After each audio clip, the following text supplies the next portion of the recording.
మీ బట్టలకి సాఫ్టింగ్ ప్రొటెక్షన్ ఇచ్చే సరైన ప్రొడక్ట్ ఎలిమ్ ఫ్యాబ్రిక్ కండిషనర్.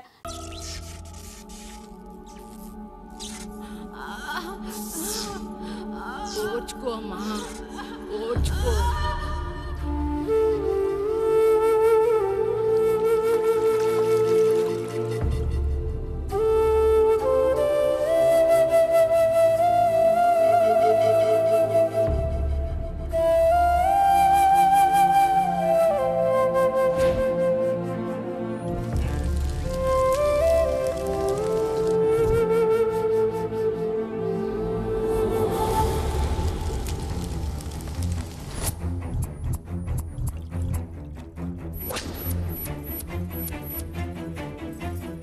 కొంచెం ఓర్చుకో, ఒక గంట ఆగితే ఆ దేవుడు కరుణిస్తాడు.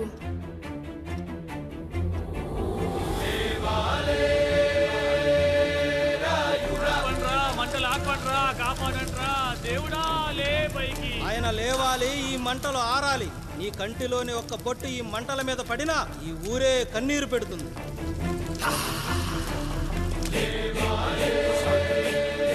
ఈరోజు మన ఊరాచారం నా వల్ల గోదావరిలో కలిసేలా ఉందిరా.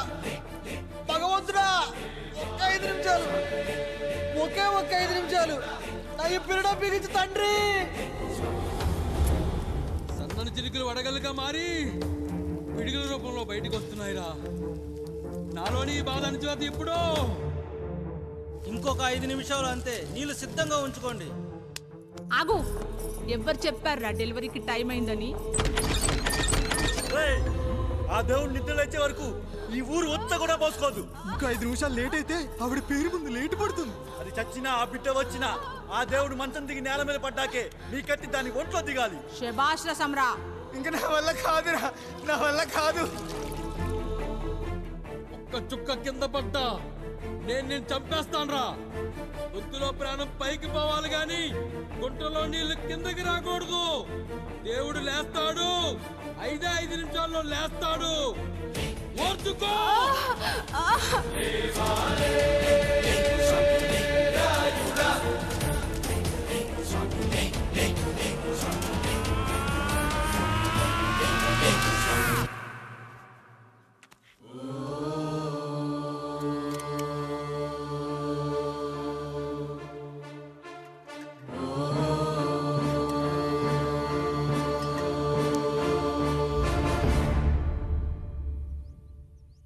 రాయుడు గారు నిద్ర లేచారు.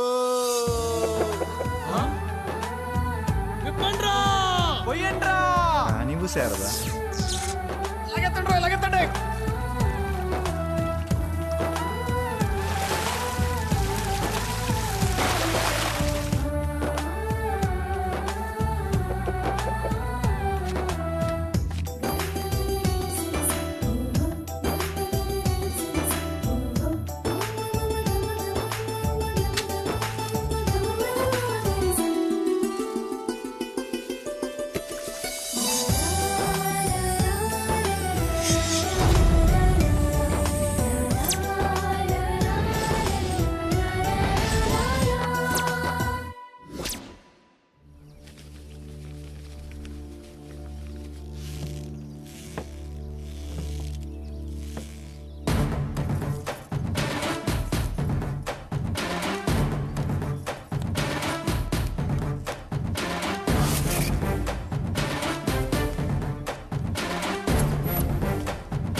నమస్కారం అయ్యా.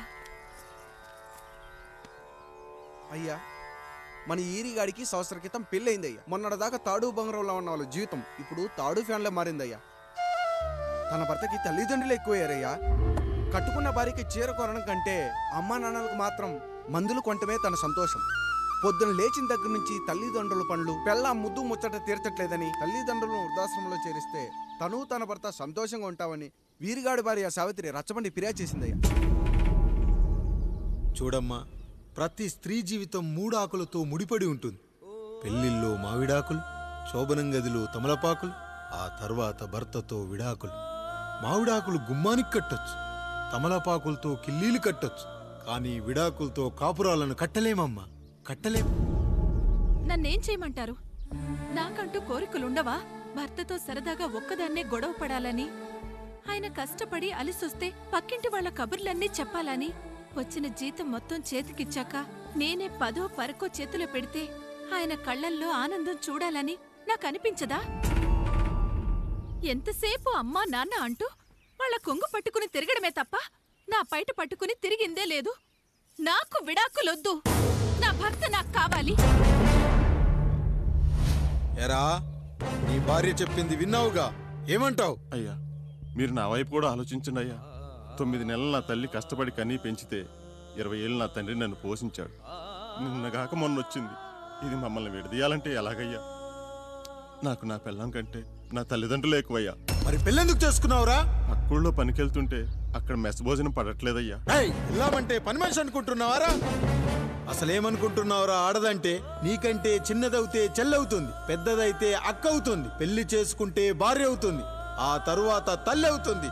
మగాడేముందిరా, ఆఫ్టర్ ఆల్ తండ్రి అవ్వగలడు. మగాడు పురుషుడు అని పలకాలంటే పెద్ద కష్టమేమీ లేదు.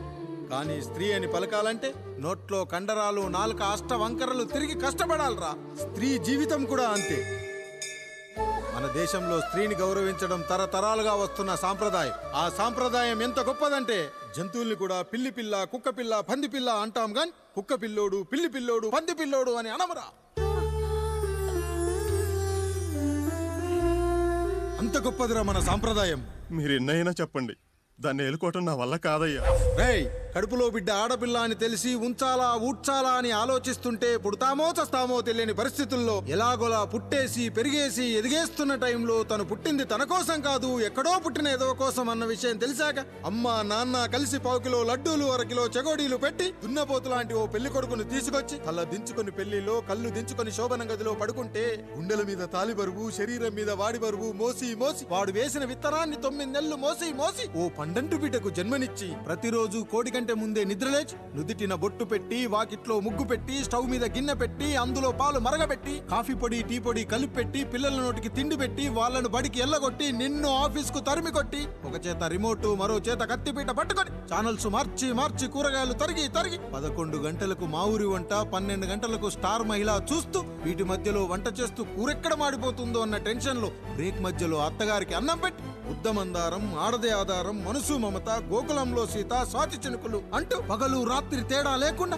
సీరియల్లో సమస్యల్ని తన సమస్యలుగా భావించి బరువెక్కిన గుండెతో అలిసొచ్చిన భర్తకు గుప్పెడంత మాడిపోయిన ఉప్మా పెట్టి అప్పుడు తిని పడుకుంటుందిరా. అదిరా ఆడదంటే.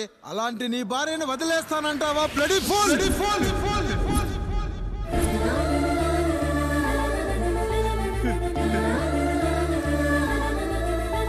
ఒక గుక్కలో ఆడదాని గురించి చెప్పాలంటే నాకు 3 నిమిషాలు పట్టిందిరా. 3 ముళ్ళేసిన నీకు ఆడదాని గురించి తెలియాలంటే ఎన్ని జన్మలెత్తాలరా? అయ్యా అయ్యా, నా తప్పు నేను తెలుసుకున్నానయ్యా. నా తల్లిదండ్రులు నేను వదిలేస్తానయ్యా. నా పిల్లల్ని నాకు ఇప్పించుండయ్యా. నువ్వు తప్పు మీద తప్పు చేస్తున్నావు. నీ భార్యను తిరిగి ఏలుకోవడానికి నీకు హక్కు లేదు. ఈ రాయుడు తీర్పిస్తున్నాడు. ఈ ఈరిగాడు మాత్రం తమ తల్లిదండ్రులతో ఉండాలి, కానీ ఈవిడకు మాత్రం భర్త కావాలి. ఈమెకు అభ్యంతరం లేకపోతే నేను పెళ్లి చేసుకుంటాను.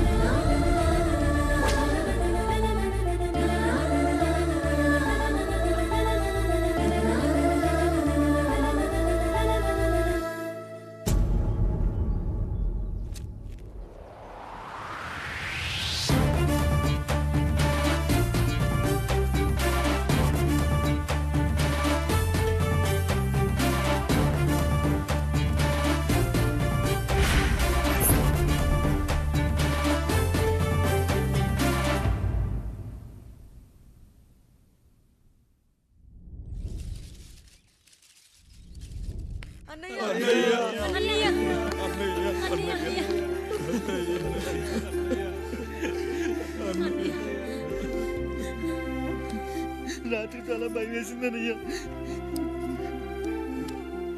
ఇప్పుడు మమ్మల్ని వదిలి వెళ్ళకన్నయ్యా. రాత్రే కదరా మనం అందరం కలిసి పడుకున్నాం. ఎప్పుడో రాత్రి చూసామన్నయ్యా. నిన్ను చూడకుండా 1 అరగంట కూడా ఉండలేకపోతున్నా. నిన్ను చూసి చాలా రోజులైనట్టుంది అన్నయ్య. రాత్రంతా ఎక్కడికి వెళ్ళావన్నయ్య? అసలు ఎక్కడికి వెళ్ళారండి? ఇంట్లో దోమలు కుడుతున్నాయని అలా పక్కనే ఉన్న గడ్డివాం దగ్గర పడుకున్నా. మన రత్తాలు వాళ్ళ ఆయన ఊళ్ళో లేడంది. సరే అని తను తోడుగా తీసుకెళ్ళా.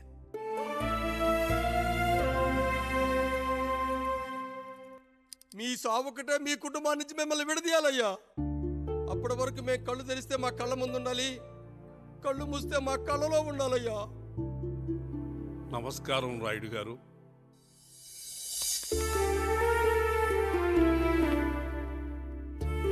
నమస్తే. ఏం జడ్జి గారు ఎప్పుడొచ్చారు? ఇప్పుడే. రాయుడు గారు, మీ కుటుంబం గురించి వినడమే గాని ఇప్పుడే చూస్తున్నాను. ఒక్కసారి మీ కుటుంబ సభ్యుల్ని నాకు పరిచయం చేయండి రాయుడు గారు. వాళ్ళు నా తమ్ముళ్ళు. నమస్కారం. మొత్తం ముగ్గురా? కాదు, నలుగురు.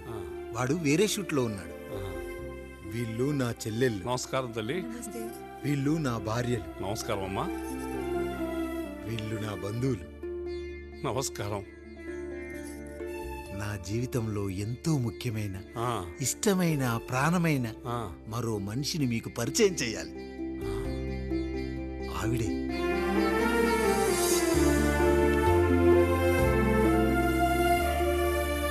నమస్తే తల్లి. ఆవిడ మా పని మనిషి. తను వాళ్ళ అమ్మాయి. నాకు కూతురు లాంటిదే.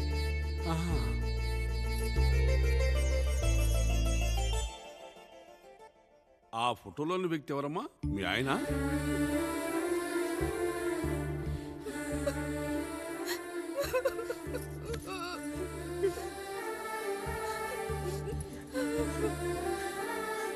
చనిపోయారా? అయ్యో లేదండి. ఎక్కడ పడితే అక్కడ, ఏది పడితే అది వాగుతున్నాడని పోలీసులు నగర బహిష్కరణ చేశారండి. మళ్ళా ఎప్పుడొస్తాడు? నెక్స్ట్ సీన్కి వచ్చేస్తాడండి. ఈ అనుబంధాలు, ఆప్యాయతలు చూసిన తర్వాత నాకు ఒక కోరిక కలుగుతుంది రాయుడు గారు. మీరు కాదనరనే ధైర్యంతో అడుగుతున్నాను. అడగండి. నాకు ఒక్కతే కూతురు. ఆమెని మీ కుటుంబంలో సభ్యురాలుగా చేసుకుంటారని. తప్పకుండా. నా భార్యలకు అభ్యంతరం లేకపోతే తనను నేను పెళ్లి చేసుకుంటా.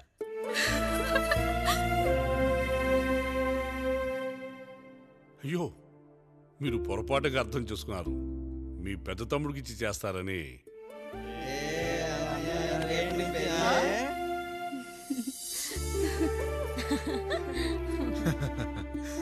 తప్పకుండా తప్పకుండా ఒక మంచి రోజు చూసుకొని మీ ఇంటికి అమ్మాయిని చూసుకోవడానికి వస్తాం. ధన్యుణ్ణి రాయుడు గారు, ధన్యుణ్ణి.